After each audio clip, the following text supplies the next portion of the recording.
વેણ ને વધાવો તો આવે યાર, ગૌ સુધી વધારે આવવાનું છે. આવું કલમ આવી જાય એટલે ભુવાજી જોરથી દોડીએ નિયમ હોય, કારણ કે કલમ આવી જાય ને એટલે પાવર આવે. યાર મકોડા જતા રહે, કોઈ બાપોએ ખબર લેવા ના આવે. કલમ આવી જવાથી શું થાય?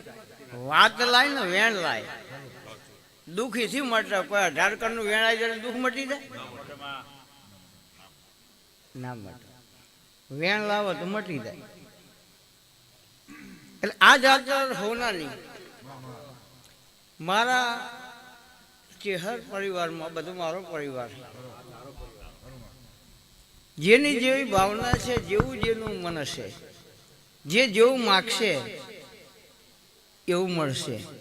ઘણી જાતિઓમાં આપણે કોઈના વિરોધમાં નહીં બોલતા, આપણો કોઈ વિરોધી જ નહીં પહેલી વાત તો. અને વિરોધ કનાથી કરવાનો હોય? શા માટે?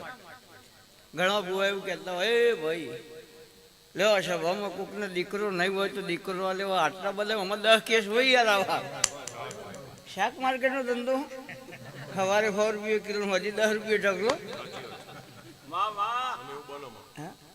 અને તું માતા કહેતી હોય કેમ યાર કે તારો નહીં, તારી વાત હું કરું તો એ માતા